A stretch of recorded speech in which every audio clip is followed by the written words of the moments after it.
Hola, soy la contadora Verónica Mingarelli. Integro la Cátedra de Contabilidad 2 de la Universidad Nacional de La Plata. Estoy a cargo de la comisión número 3 y en el caso de hoy voy a dictar o voy a explicar el trabajo práctico número 7.1, que es Introducción al Ajuste Integral en forma virtual, porque bueno, como es sabido, estamos atravesando una pandemia a nivel mundial por el COVID-19 y por lo tanto no podemos dictar las clases en forma presencial, así que lo vamos a hacer de esta manera.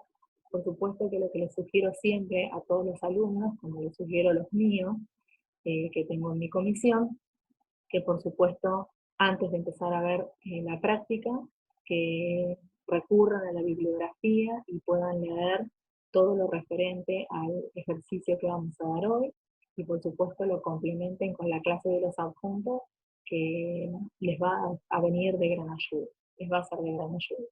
Bueno, vamos a introducirnos en la clase. Tenemos que saber, por supuesto, y partir de la norma básica de que la contabilidad está dedicada ampliamente a brindar la información contable, patrimonial y financiera del ente a los efectos de poder tomar buenas decisiones. Hasta ahora nosotros veníamos siempre hablando de una contabilidad tradicional en donde no se tenía en cuenta los efectos de la distorsión que provocaba la inflación. A partir de ahora, vamos a empezar, ya lo vimos, algo vimos en el trabajo práctico número 2, vamos a empezar a incorporar este elemento que es la inflación, y por supuesto, la inflación, para ello también tenemos que saber qué es la inflación, que es la pérdida del poder adquisitivo del dinero. Por supuesto que existen dos métodos a través de los cuales se puede registrar la pérdida del poder adquisitivo del dinero. Tenemos por un lado el método directo y por otro lado tenemos el método indirecto, al cual vamos a abordar al mismo número o al mismo resultado. A través del método directo lo que tenemos que hacer es identificar todas aquellas partidas expuestas a la inflación, antiguamente llamadas monetarias, de manera tal de poder identificarlas, y en el caso de aquellos activos expuestos a la inflación, producen una pérdida del poder adquisitivo. La inflación produce la pérdida del poder adquisitivo, contrariamente a lo que produce en el pasivo sin cláusula de ajuste, que ocurre todo lo contrario a los activos. Vamos a empezar con el primer caso, que es un pequeño ejercicio de aplicación. Siempre les sugiero a todos los alumnos, por favor, que traten de leer en su mayoría todo el trabajo práctico para poder empezar a desarrollar.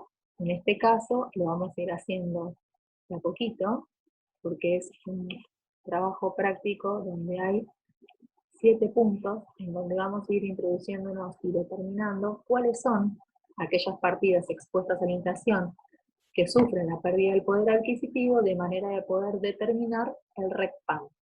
RECPAM antiguamente se llamaba REI, que era resultado por exposición a la inflación, y hoy se llama RECPAM, que significa resultado por exposición a los cambios del poder adquisitivo de la moneda, porque bueno, hace unos años atrás en nuestro país no solo hubo inflación, sino también hubo periodos de deflación. Por eso es el nombre de RECPAM. Vamos al caso 1. Caso 1 nos pide: dadas las siguientes estructuras patrimoniales de cierre que se mantuvieron inalteradas desde el inicio del ejercicio, no hubo operaciones, se solicita determinar la existencia o no de RECPAM, resultado por exposición a los cambios en el poder adquisitivo de la moneda, y el valor que corresponde, sabiendo que la inflación fue del 5% en todo el periodo. Fíjense, lo que tenemos que hacer en este caso es, vamos a ir tomando de a 3 casitos para ir luego a la práctica. Fíjense, en este caso tenemos, en el punto 1, caja, 1.000 pesos, bienes de uso, 5.000, pasivos en pesos sin cobertura, 1.000 pesos, pasivos en dólares, 1.000, patrimonio neto, 4.000. Tenemos que determinar cuáles son aquellas partidas que son las que sufren la pérdida del poder adquisitivo, y en este caso vamos a enunciarlas. Son todas aquellas partidas que se encuentran en el rubro disponibilidades en pesos, pasivos en pesos sin cobertura y créditos en pesos sin cobertura. El resto de todas las cuentas son cuentas que no están expuestas por inflación y que no sufren la pérdida del poder adquisitivo.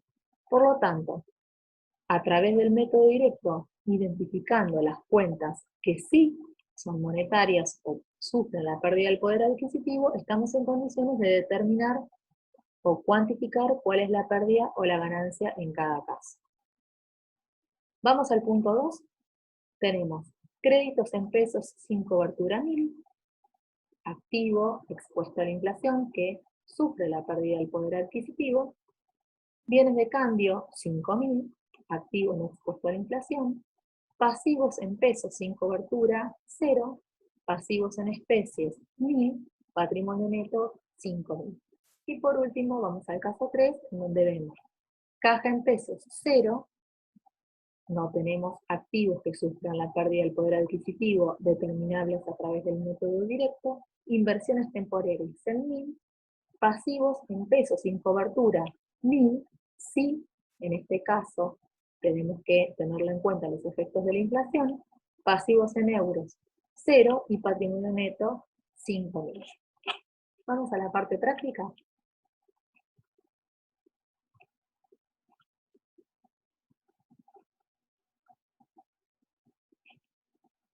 En la parte práctica vamos al caso 1.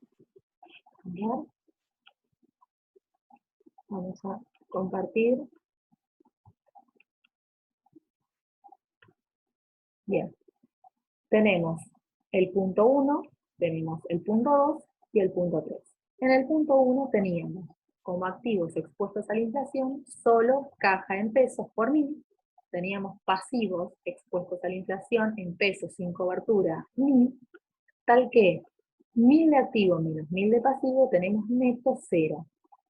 Tal que si aplicamos el 5% de inflación, como les decía, que había sufrido a lo largo de todo el ejercicio económico, no vamos a tener ni pérdida ni ganancia, porque en ambos casos tenemos los mismos importes. Vamos al caso 2. En el caso 2 tenemos créditos en pesos sin cobertura, que son activos expuestos a la inflación y que sufren la pérdida del poder adquisitivo, 1000 pesos. Esos 1000 pesos, si le descontamos los pasivos en pesos sin cobertura, sin cláusula de ajuste o sin intereses, que son 0, tenemos 1000 pesos solo de activo. Tal que, si aplicamos el 5%, tenemos una pérdida en términos financieros de 50 pesos. ¿Qué quiere decir? Que esos 1000 pesos que yo tenía derecho a cobrar al inicio del ejercicio, al cierre del ejercicio o en moneda representativa al cierre del ejercicio, me van a representar 50 pesos menos. Es de ahí que lo llamamos que existe o hay una pérdida de 50 pesos. Vamos al punto 3. En el punto 3 tenemos caja en pesos 0, pasivos en pesos sin cobertura 1000, neto 1000 pesos. Tenemos pasivos expuestos a la inflación mayores que los activos. En este caso, si aplicamos el 5%, nos pasa exactamente al revés que en el caso 2, obteniendo una ganancia. ¿Qué quiere decir? Que si nosotros debíamos dinero al inicio del ejercicio, 1000 pesos, y hubo un 5% de inflación, si yo no tengo ninguna cláusula, ningún interés, ninguna indexación a lo largo de todo el ejercicio económico que empate a lo que es la inflación, en términos financieros, voy a haber ganado 50 pesos. ¿Está? Vamos a seguir con el resto del práctico. Vamos al enunciado.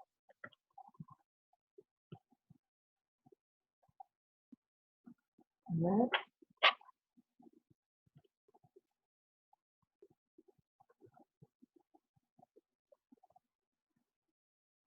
Acá estamos.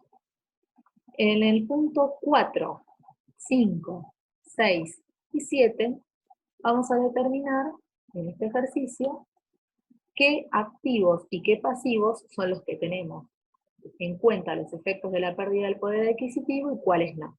En el caso 4 tenemos caja en pesos, 500 pesos. ¿Sufre la pérdida del poder adquisitivo? Sí. Activos intangibles, 5.500. ¿Sufre la pérdida del poder adquisitivo? en donde determinamos el resultado por exposición a la inflación a través del método directo? No. Pasivos en pesos sin cobertura. ¿Sufre la pérdida del poder adquisitivo o se ve favorecido? Sí. Pasivos en especies, 1.000, no. Patrimonio neto, 4.000, no. Vamos a créditos sin coberturas del punto 5, 1.000 pesos. ¿Sufre la pérdida del poder adquisitivo? Sí. Bienes de uso, activo no expuesto a la inflación, no la padece. Pasivos en pesos sin cobertura, 500. En este caso, sí la tenemos en cuenta para el método directo. Pasivos en dólares, 1.500, no es el caso, y patrimonio neto tampoco. Y acá tenemos dos casos que son totalmente opuestos, en donde en el punto 6 tenemos 6.000 pesos en Banco Nación en pesos 50 corriente. Por supuesto que este es un activo expuesto a la inflación y sufre la pérdida del poder adquisitivo. Lo mismo ocurre con el pasivo en pesos sin cobertura, es un pasivo expuesto a la inflación. Y el punto 7, totalmente opuesto al punto 6, nos dice que caja tenemos 0, pasivos sin cobertura en pesos tenemos 0, y el resto que tenemos nominado tanto en bienes de uso como en pasivos en euros y patrimonio neto son cuentas que pertenecen a rubros que no se encuentran expuestos a la inflación. Vamos a la resolución de esta parte práctica, en donde vamos a ver el punto 4, 5, 6 y 7.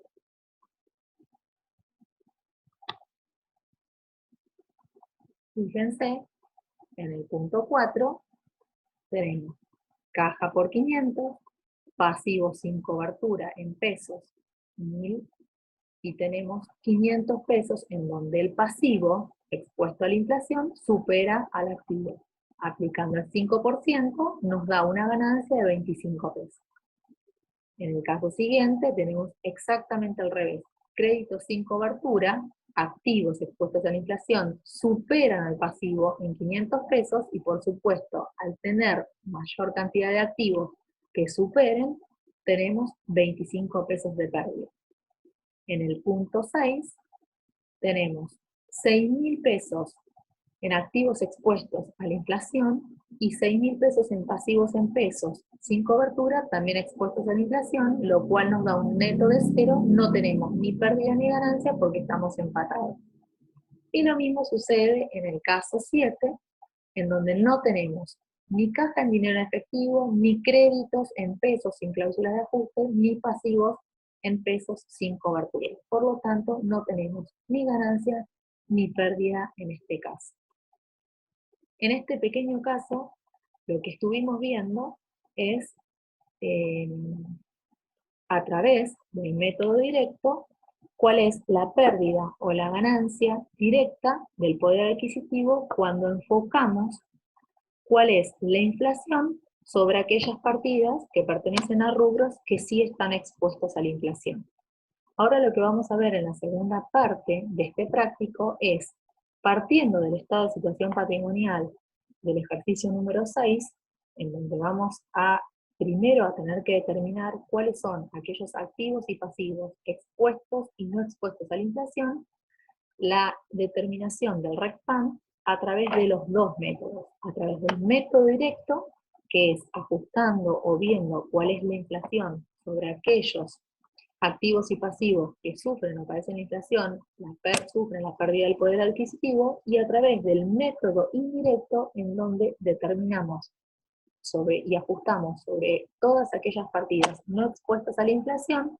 En contrapartida, utilizamos la cuenta RECPAM y por ende vamos a ver y vamos a observar que tanto a través del método directo como el método indirecto llegamos a obtener el mismo resultado. Vamos a leer primero el enunciado.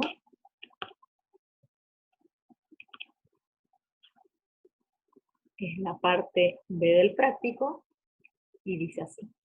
Tomando como base la situación patrimonial inicial al 31 de diciembre del 2012, planteada en el TP número 6, suponiendo que durante el ejercicio 2011 no se llevó a cabo ninguna operación y que la inflación del año fue del 5%, se pide determinar el RECPAM 1. mediante el cálculo de la desvalorización de las partidas expuestas a la inflación, método directo, y 2, mediante la reexpresión de las partidas no expuestas a la inflación, método indirecto. Vamos a ver la parte práctica. En la parte práctica, vamos al caso B, y en el caso B vamos a empezar a resolver. Primero, fíjense que yo les había dicho al inicio del ejercicio, teníamos al cierre, mejor dicho, del ejercicio del 31 de diciembre del 2010, teníamos el rubro disponibilidades, créditos, bienes de cambio y bienes de uso que hacían al total de un activo de 40.000 pesos. Por otro lado teníamos cuentas por pagar, por 1.000, patrimonio neto, 39.000. Lo que primero tenemos que hacer para sacar o para obtener el resultado por la exposición a la inflación, o RESPAM, resultado por la exposición ante los cambios del poder adquisitivo de la moneda, es primero determinar cuáles son aquellos activos y pasivos expuestos a la inflación. En este caso, no sé si lo recuerdan, pero les he dicho que antiguamente se los llamaban rubros monetarios y no monetarios. En este caso tenemos el rubro disponibilidades por 5.000, créditos por 2.000 y otra partida expuesta a la inflación es la cuenta cuentas por pagar del pasivo por 1.000 pesos. De esta manera, lo que tenemos por hacer, si hacemos la desvalorización de aquellas partidas expuestas a través del método directo, tenemos disponibilidades por 1.000, créditos sin cláusula de ajuste o indexación o sin cobertura por 2.000, total del activo expuesto a la inflación, 7.000 pesos. A ello le tenemos que detraer las cuentas por pagar, que es el pasivo expuesto a la inflación, por 1.000. De manera tal que nos queda 6.000 pesos del activo, o 6.000 pesos netos entre lo que es el activo y la diferencia del pasivo. Al tener esos 6.000 pesos y le aplicamos el porcentaje de la inflación, volviendo un poquito al ejercicio de aplicación que estuvimos haciendo hace un ratito, obtenemos 300 pesos de pérdida, que ese es el resultado por la exposición a la inflación, o la pérdida del poder adquisitivo por tener mayor cantidad de activos que de pasivos expuestos a la inflación. Vamos a ver el método indirecto. A través del método indirecto lo que hacemos es, primero, determinar todas aquellas partidas no expuestas a la inflación. En cuanto a las partidas no expuestas a la inflación, tenemos bienes de cambio por 13.000, bienes de uso por 20.000 y capital social por 39.000. Las otras tres partidas que se encuentran en el estado de situación patrimonial corresponden a partidas expuestas a la inflación que intervienen en el método directo. En este caso, solo tenemos, a través del método indirecto, 3 partidas o 3 rubros que tenemos que ajustar. En este caso tenemos el rubro bienes de cambio, que su valor origen era 13.000. Lo primero que tenemos que hacer es anticuar las partidas. ¿Qué significa anticuar las partidas? Ver cuándo fue la fecha origen de esas partidas. En estos 3 casos, las partidas fueron en enero del 2010. Nos quedó algo de la resolución del trabajo práctico del año anterior. Las 3 partidas estaban al inicio del ejercicio, o al cierre del ejercicio anterior. Con lo cual, lo que hizo o lo que debió hacer la empresa es reexpresar esas partidas. ¿Y cómo se reexpresan esas partidas? Aplicando el coeficiente corrector, que en este caso es 1,05, donde 1 representa al capital, en este caso 13.000, en este caso 20, en este caso 39, y 0,5 es el 0,55% de inflación que hubo a lo largo de todo el ejercicio económico. De manera tal que, si multiplicamos para el caso de bienes de cambio 13.000 por 1,05, obtenemos el valor origen reexpresado, que en este caso es 13.650 pesos. De manera tal que, si restamos al valor origen reexpresado obtenido el valor origen de la partida que estamos ajustando, vamos a obtener una diferencia, y esa diferencia es el famoso RECPAM, o resultado por exposición a la inflación. Vamos al asiento. ¿Qué asiento vamos a hacer? Fíjense que de 13.000, ahora nuestros bienes de cambio en moneda, representados en moneda de poder adquisitivo a fecha de cierre, ahora van a valer 13.650 pesos. Por lo tanto, vamos a tener que hacer un asiento en donde incrementamos nuestros bienes de cambio con saldo deudor en 650 pesos, contra la cuenta RECPAM, resultado positivo, 650 pesos. De la misma manera ocurre con bienes de uso, donde multiplicamos o corregimos la partida por el coeficiente de 1,05, obtenemos 21.000 pesos. 1.000 pesos es la diferencia en la cual tenemos que incrementar nuestros bienes de uso, y el asiento que vamos a registrar es bienes de uso a RECPAM por 1.000 pesos.